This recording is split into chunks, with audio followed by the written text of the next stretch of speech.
आज खरं तर हा एक आगळावेगळा कार्यक्रम आहे पुस्तक प्रकाशनाचा.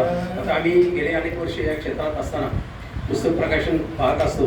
भव्य दिव्य व्यासपीठ, अनेक मान्यवर, समोरचे मान्यवर लेखक असतात, वाचक असतात, समीक्षक असतात आणि यांच्या सोहळ्यामध्ये, यांच्या सान्निध्यामध्ये पुस्तक प्रकाशनाचा सोहळा होतो.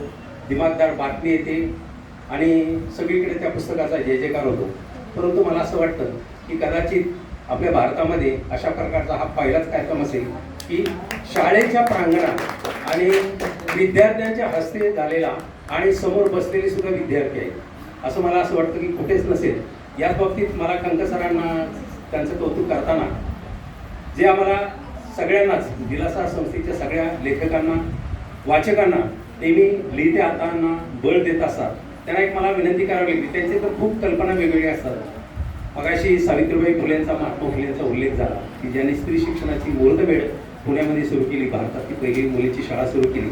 त्यांचं गाव आमच्या गावाजवळच आहे, खनवडी, तालुका पुरंदर, जिल्हा पुणे. तर मला असं वाटतं यापुढच्या एखाद्या स्त्री लेखिकेच्या पुस्तकाचं प्रकाशन सावित्रीबाईंच्या, महात्मा फुलेंच्या गावामध्ये आपण करू. आता या पुस्तकाच्या बद्दल खरं तर माझ्या आधी अंक सरांनी बोलायला पाहिजे होतं, कारण या पुस्तकाची प्रस्तावना त्यांनी दिली. सीमाताईंनी पण त्याच्यावर आपलं मनोगत फार चांगल्या शब्दात दिले. त्यामुळे मी काही वेगळं त्याच्यामध्ये केलेलं नाही, थोडासा खारीचा वाटा म्हणून या पुस्तकाचं जे मुद्रित शोधन करायचं काम मी केलं. आणि ताईंचं हे 3रं पुस्तक आहे आणि माझं मुद्रित शोधनाचं 8वं पुस्तक आहे.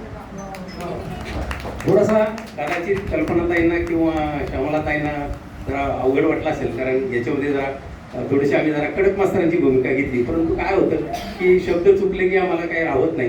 परंतु जास्त मला कौतुक करावंसं वाटतं आणि आभार मानावेसे वाटतात ते कल्पनाताईंचे, की त्यांच्या शब्दात सहसा कोणीही लेखक आपले शब्द बदलायला तयार नसतो.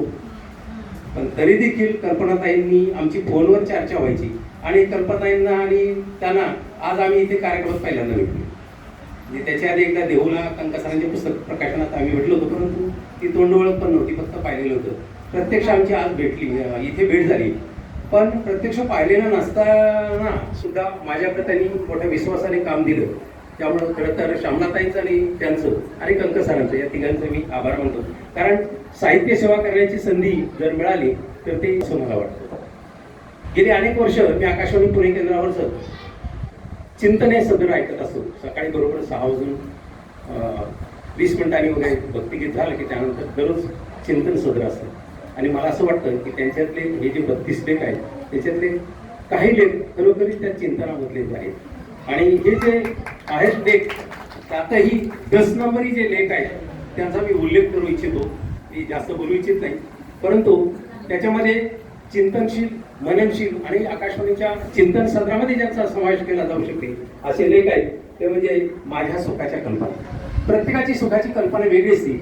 या लेखिकेने